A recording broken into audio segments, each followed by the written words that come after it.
The First World War saw many innovations in warfare. Probably the most significant was the introduction of aircraft. The first military pilots didn't really know what they were doing. There was no rule book about how to fight with other planes. However, one pilot mastered the art of aerial warfare and terrorized the Allies over the skies on the Western Front.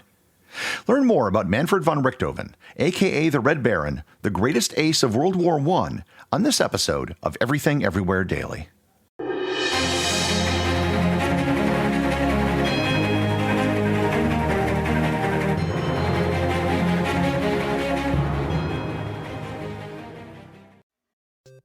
Hey Matt, did you know that wombats poop cubes?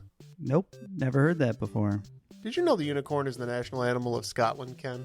I didn't know, nor do I care. Neil, did you know that Liechtenstein is the only doubly landlocked country in Europe? Jeff, isn't that an American pop artist? Well, actually, it's both. If you want to learn things like that and more, join us each week on Triviality, a pub trivia-style game show podcast where a lack of seriousness meets a little bit of knowledge. Listen in each week to answer general knowledge trivia alongside exciting guests from around the world. And we're here too. Join us every Tuesday for new hour-long episodes of Triviality, plus tons of extra theme content on everything from The Office and Lord of the Rings to science and geography. And sometimes we even do sports. Find us on all your preferred podcast apps and take part in the fun of playing bar trivia without the need to wear pants. Real mature, Jeff. Forget it, Neil. It's Triviality.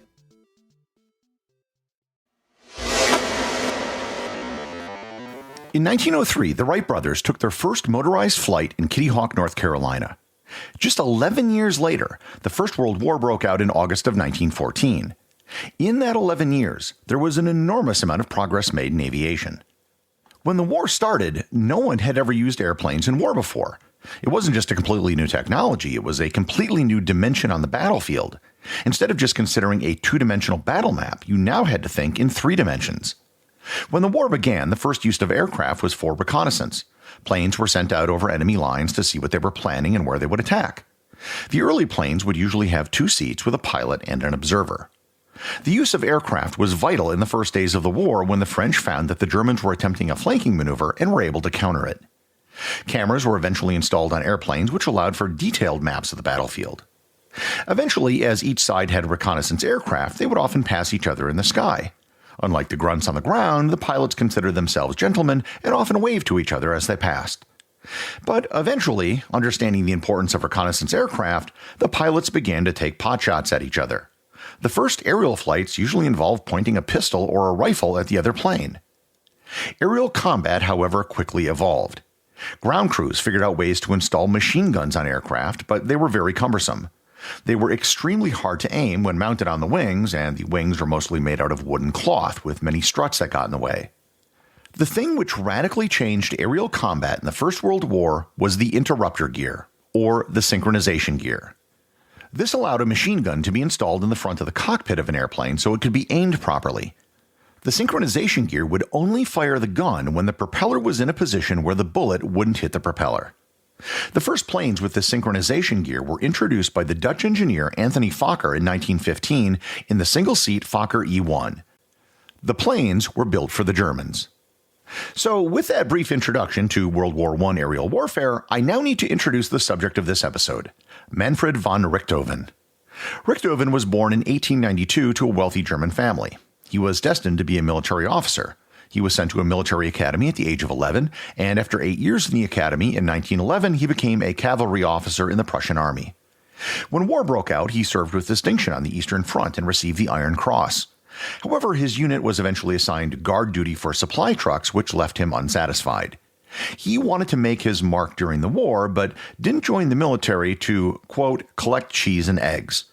So he put in a transfer request to join the Imperial German Air Service. His request was granted, and he joined in May 1915. He started out as an observer, not a pilot. On his first flight, he actually was terrified and lost his sense of direction. However, he trained and learned how to draw maps in the air and became comfortable with flying. After his training, he was sent to the Eastern Front, where he performed as an observer from May to July. He was then transferred to the Western Front, where he may have shot down his first plane with a machine gun as an observer. It was behind enemy lines, so it was never officially recognized. In October, in a chance meeting on a train, Richthofen met the German fighter ace Oswald Boelcke.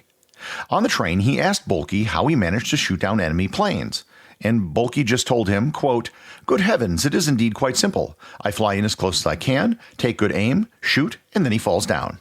End quote. Richthofen decided to become a pilot.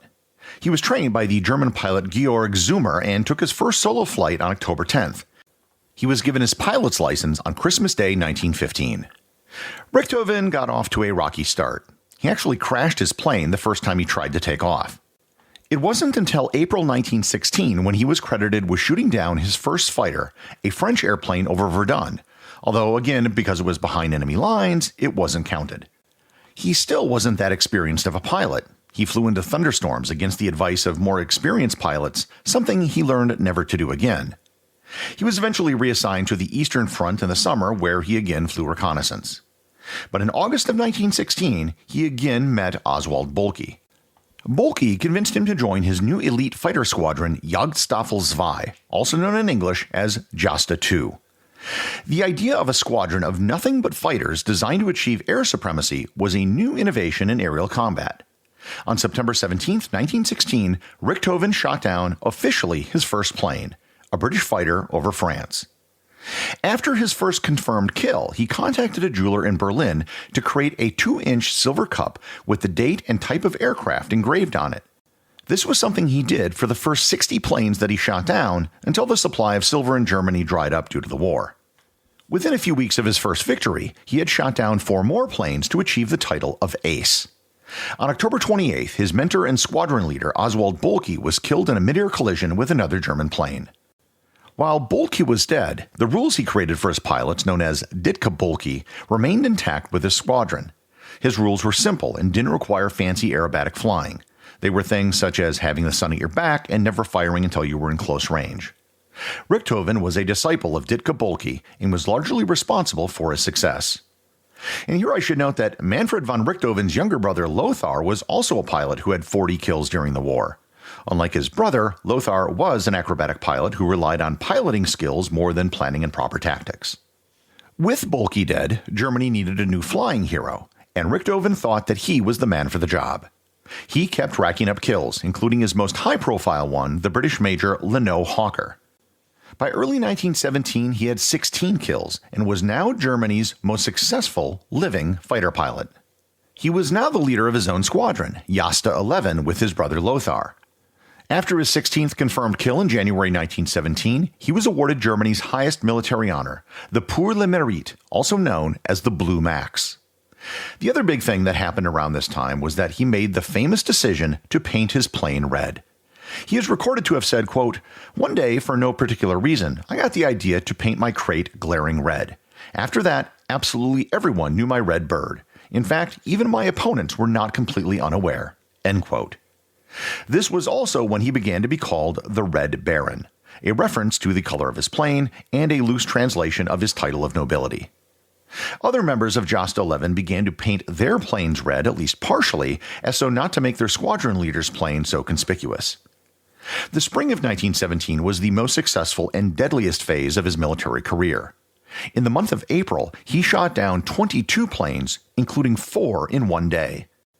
In June, he was given command of his own fighter wing, consisting of 4 squadrons, known as Jagdgeschwader 1, although he was never formally promoted in rank.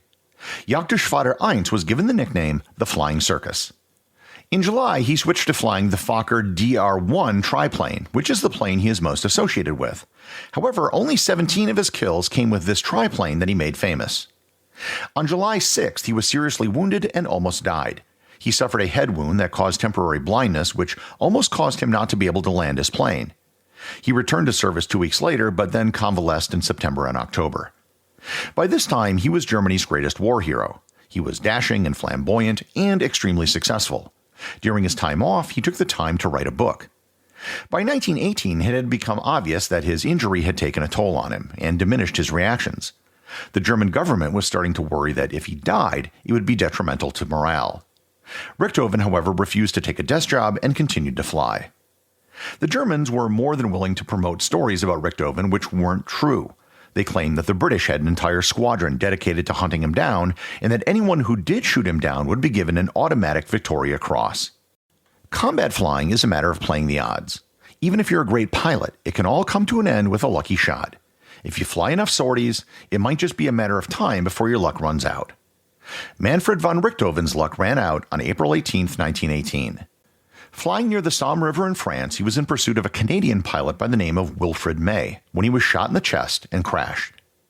Who killed Richthofen has been the subject of debate for years. The RAF initially credited a Canadian pilot and ace by the name of Arthur Roy Brown. However, subsequent forensic evidence has concluded that he was probably killed by anti-aircraft fire coming from the ground. And a subsequent investigation has credited the Australian sergeant Cedric Popkin as the anti-aircraft gunner who shot them down. But another investigation gives credit to another Australian by the name of Willie Evans. As he crashed behind enemy lines, his body was retrieved by the Allies, who actually gave Richthofen a funeral with full military honors. A wreath present at his burial said, quote, "To our gallant and worthy foe." When the war was over, Manfred von Richthofen, the Red Baron, was credited with 80 confirmed kills and probably another 20 more that were undocumented. He is considered the ace of aces for the entirety of World War I, having more aerial victories than any other pilot. The next closest is the French aviator René Franck, who had 75. While there has been some doubt about his numbers, he and his squadron kept meticulous statistics regarding each of their encounters, and the 80 figure is largely considered valid. The Red Baron mythos has only grown since the end of World War I. Snoopy famously had battles with the Red Baron on top of his doghouse, and there's a frozen pizza named after the Red Baron in the United States. There have been many books, movies, video games, and TV shows that all document the life of Manfred von Richthofen. Richthofen, with his mentor Oswald Boelke, revolutionized aerial combat. His success in the air was something that was only surpassed by 3 pilots in World War II, a war that had more airplanes and lasted longer. So it's no wonder that Manfred von Richthofen, aka the Red Baron, became the most legendary figure to ever come out of the First World War. Everything Everywhere Daily is an Airwave Media podcast. The executive producer is Darcy Adams. The associate producers are Thor, Thomsen, and Peter Bennett. I just wanted to extend a big thank you to everyone who is supporting the show over at patreon.com. I have show merchandise available there, including hoodies, t-shirts, and stickers. Plus, it really just helps me get this show out every single day, including, of course, weekends and holidays. Remember, if you leave a review or send me a boostagram, you too can have it read on the show.